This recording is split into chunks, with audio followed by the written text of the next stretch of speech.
I, 32F, come from a large, close-knit family with 4 younger brothers: Tom, 30M, Jack, 28M, Mike, 26M, and Chris, 24M. Our bond is unusually strong, forged by tragedy and shared responsibility. When I was 18 and Tom was 16, our parents died in a car accident. It was a devastating blow that changed our lives forever. As the oldest, I stepped up to keep our family together. It wasn't easy. I was barely an adult myself, juggling college classes with part-time jobs while trying to be both sister and parent to 4 grieving boys. There were nights I cried myself to sleep, overwhelmed by the responsibility. But we made it work. I helped Tom and Jack with their homework, attended their parent-teacher conferences, and cheered at their sports games. I taught Mike how to drive and helped Chris apply for his first job. We lived on a tight budget, clipping coupons and shopping at thrift stores. But we always made sure to have fun too, starting silly traditions like our annual water balloon fight to keep our spirits up during tough times. As the years passed, my brothers grew into successful, kind-hearted men. Tom became a software engineer, Jack a pediatrician, Mike a chef, and Chris an entrepreneur. They've always been grateful for the sacrifices I made, treating me with a mix of sisterly love and deep respect. Our annual family reunions became a time to celebrate our bond and how far we've come. This year was special because we all had milestones to celebrate: Tom's promotion to senior engineer, Jack buying his first house, Mike's engagement to his girlfriend, Lily, 25F, and Chris launching his food truck business. We decided to splurge on a nice resort for the weekend. It was a big step up from our usual backyard barbecues, but we felt we deserved it. Everything was going great until Jack's new wife, Melissa, 27F, arrived. I'd only met Melissa twice before, at their engagement party and the wedding. She seemed nice enough, if a bit reserved.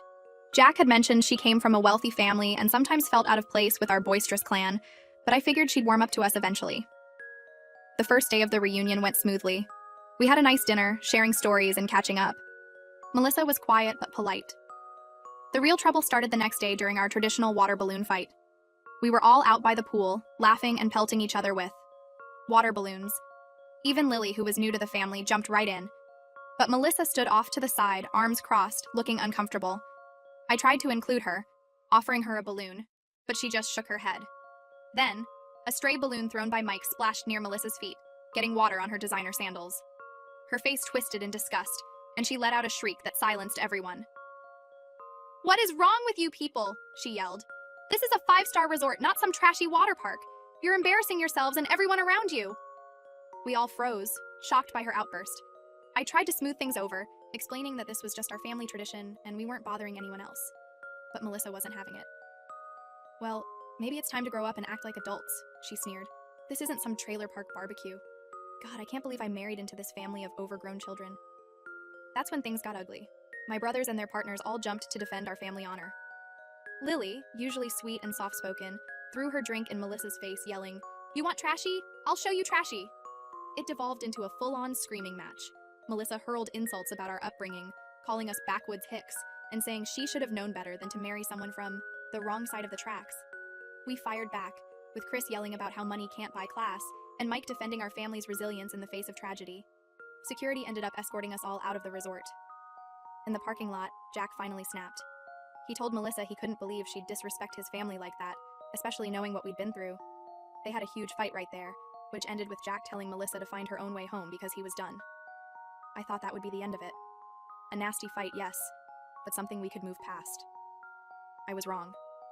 Melissa, it turns out, comes from a wealthy, well-connected family, and she's been on a mission to ruin us ever since the reunion incident. She's been sending emails to my workplace, trying to get me fired by claiming I physically assaulted her at the reunion. She's left dozens of fake negative reviews for Chris's food truck, tanking his ratings on Yelp and Google. She even tried to get Mike's fiancée Lily fired from her job as a kindergarten teacher by claiming she was stealing supplies from the school. Most of my coworkers and bosses know it's all lies, but there are a few who've always had it out for me and are using this as ammunition. They're constantly making snide comments about my violent tendencies and suggesting I'm not fit to be around children. It's making my work life miserable. My brothers are all furious and want to take legal action against Melissa for harassment and defamation. Jack is devastated and feeling guilty that he brought this drama into our lives. He admitted that there were some red flags with Melissa before they got married. She made comments about his quaint upbringing and seemed embarrassed to introduce him to her friends. But he was so in love that he ignored the warning signs. Part of me thinks we should just ignore Melissa and hope she gets bored and moves on. But another part of me is worried that if we don't put a stop to this now, she'll keep escalating. I'm worried about my job and my brother's livelihoods, but I also don't want to make things worse by engaging with her more. I don't know what to do. Should we pursue legal action? Try to reason with her family? Just ignore it and hope it blows over? I'm at a loss. and any advice would be appreciated. Update 1. It's been 2 weeks since my last post, and the situation with Melissa has only gotten worse. We decided to send her a cease and desist letter, hoping it would scare her into stopping her harassment campaign. In hindsight, that may have been a mistake. The day after she received the letter, someone keyed my car in the school parking lot where I teach. The words "trash teacher" were scratched deeply into the hood. I couldn't prove it was Melissa, but the timing was incredibly suspicious. I've never had issues with anyone at my school before, and this happened right after we sent the letter. Then, Chris's food truck was vandalized. All 4 tires were slashed, and Roach Coach was spray painted in big letters on the side. He lost a full week of business getting it repaired and repainted. Again, we couldn't definitively prove it was Melissa, but it seemed too coincidental to be random vandalism. The final straw came when Mike and Lily's wedding venue suddenly canceled on them. The manager claimed they'd received multiple complaints about the couple being disruptive and violent. They lost their $5,000 deposit and are now scrambling to find a new place for their wedding, which is only 3 months away. We've all filed police reports, but without concrete proof that Melissa is behind these incidents, there's not much they can do. They basically told us to install security cameras and keep detailed records of any future incidents. We've all done that now, setting up cameras at our homes and businesses, hoping to catch her in the act if she tries anything else. Jack is an absolute mess. He's drinking too much and blaming himself for everything. He admitted that Melissa had shown some warning signs of being controlling and elitist before they got married, but he ignored them because he was in love. Now he's kicking himself for not seeing her true colors sooner. One night, after having a few too many beers, Jack opened up about his relationship with Melissa. They met at a charity gala where Jack was volunteering as part of a hospital outreach program. Melissa was there with her parents, who are major donors to the hospital. Jack said he was immediately taken with her beauty and charm. Their whirlwind romance moved quickly. Melissa showered Jack with expensive gifts and introduced him to a world of luxury he'd never experienced before. Looking back, Jack realizes she was trying to mold him into her idea of the perfect husband, always making little comments about his clothes or manners. Jack confessed that Melissa had made disparaging remarks about our family before, calling our Christmas gifts quaint and suggesting he distance himself from us to advance his career. He always defended us, but he also admitted to downplaying our family traditions and background when talking to her friends and family. He's deeply ashamed of that now. Tom, always the level-headed one in our family, suggested we try to meet with Melissa's parents. He thought maybe they could rein her in, or at least help us understand why she's acting this way. It took some doing, and a lot of unanswered calls and emails, but we finally got a meeting with her father, Richard, 60M. To our surprise, Richard was horrified when we told him what had been going on. He had no idea about any of it.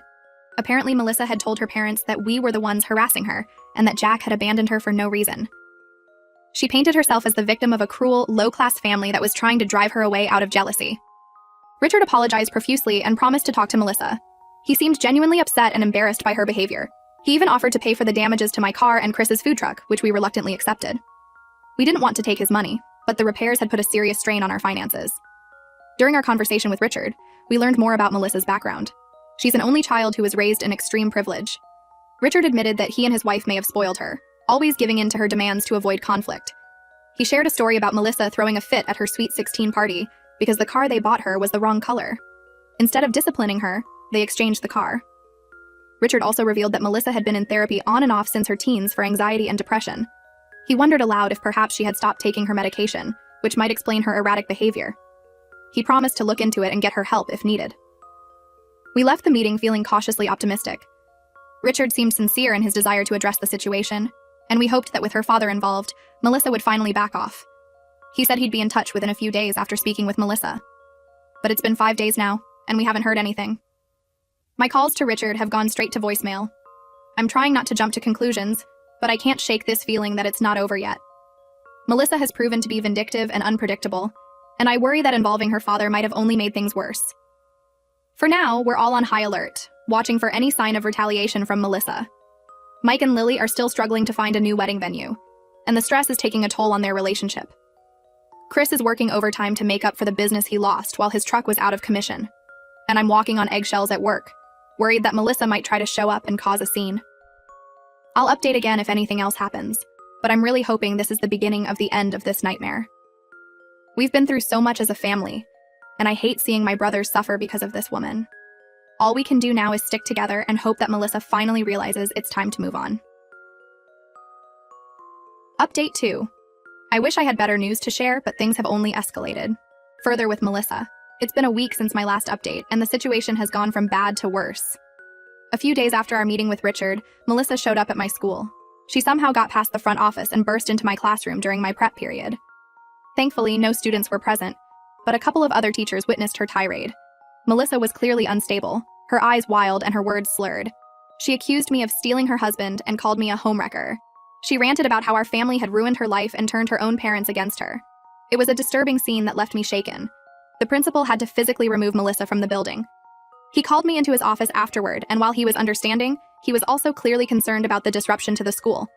He gently suggested I take a leave of absence until things blow over. I refused. I won't let Melissa drive me away from my job and my students. But I could tell he wasn't happy with my decision. News of the incident spread quickly through the school. Now there are all sorts of wild rumors flying around. Some students are saying I'm having an affair with my brother-in-law, while others claim I'm part of some criminal family. It's mortifying and making it hard to do my job effectively. Then, last night, things came to a head. We were all at Tom's house for our weekly family dinner, a tradition we started after our parents died to make sure we always stayed connected. We were just finishing up dessert when we heard a commotion outside. We rushed out to find Melissa in Tom's driveway, clearly intoxicated, trying to pour lighter fluid on Jack's car. Yes, you read that right. She was screaming incoherently about making us pay and burning away the stain on her family's reputation. Thankfully, in her inebriated state, she couldn't get the childproof cap off the lighter fluid bottle. But she was growing increasingly agitated, slamming the bottle against the car and leaving dents in the hood. We called the police immediately. While we waited for them to arrive, we tried to calm Melissa down, but she was beyond reason. She alternated between sobbing about how we'd ruined her life and threatening to expose all our secrets and make us pay. When the police arrived, they arrested Melissa for attempted arson, public intoxication, and vandalism. As they were putting her in the squad car, she started spewing more threats, saying she had powerful friends who would destroy us. Jack is beside himself with guilt and shame. He's talking about moving to another state to get away from all this drama. He feels responsible for bringing Melissa into our lives and potentially jeopardizing all of our careers and reputations. The rest of us are just in shock. We never imagined things would escalate to this level. What started as a petty argument at a family reunion has turned into a nightmare that's affecting every aspect of our lives. Richard called me this morning. He was livid.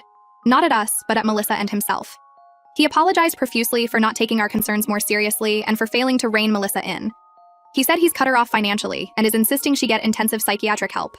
He also offered to cover any legal fees if we want to pursue charges or a restraining order against Melissa. We're meeting with a lawyer tomorrow to discuss our options.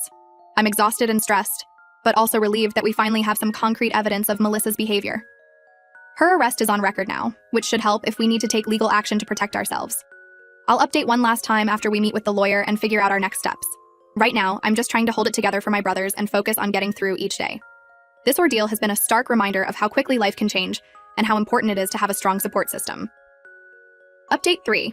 This will be my final update on the Melissa situation.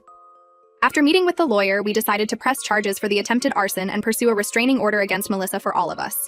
It wasn't an easy decision, but we felt it was necessary for our safety and peace of mind. The legal process has been draining, but it's almost over. Melissa took a plea deal to avoid jail time. She's been sentenced to 90 days in a residential rehab facility, followed by intensive outpatient treatment, mandatory anger management classes, and 3 years of probation. She's also required to stay at least 500 feet away from all of us, our homes, and our workplaces. Richard has been true to his word, covering all our legal fees and the costs of the damage Melissa caused. He's also paying for her rehab and ongoing therapy. In our last conversation, he expressed deep remorse for not recognizing his daughter's issues sooner and enabling her behavior over the years. He shared that Melissa has been diagnosed with borderline personality disorder and had stopped taking her medication months ago, which likely contributed to her erratic behavior. Jack is doing better, though he's still struggling with guilt and self-doubt. He's started therapy to work through his feelings about the marriage and divorce. He's talking about taking a sabbatical from work to travel and clear his head, which I think would be good for him. The whole experience has made him reevaluate his life choices and priorities. As for the rest of us, we're slowly getting back to normal. My principal has been supportive since Melissa's arrest made it clear that I was the victim, not the instigator. The rumors at school have mostly died down, though I still get the occasional odd look from a student or parent. Chris's food truck business is picking up again. The publicity from Melissa's arrest actually brought him some sympathetic customers, and his Yelp rating has recovered. Mike and Lily found a new venue for their wedding. It's smaller than their original choice, but they say it feels more them anyway. They're focusing on celebrating their love rather than putting on a big show. Tom has been our rock through all of this. He's taken over a lot of the legal and logistical details. allowing the rest of us to focus on healing and moving forward. I don't know what we'd do without his level head and organizational skills. We've all agreed to be more cautious about who we let into our tight-knit family circle in the future. But we're also determined not to let this experience make us bitter or mistrustful. Our bond as siblings has only grown stronger through all of this. The whole ordeal has made us appreciate our family traditions even more. We had our annual water balloon fight last weekend, in Tom's backyard this time, not at a fancy resort. As we laughed and dodged water balloons, I felt a sense of peace I hadn't experienced in months. We've been through so much together, and we always come out stronger on the other side. I've learned a lot from this experience, about the importance of trusting my instincts, about setting boundaries, and about the power of family support. It's been a tough road, but I'm proud of how we've handled it.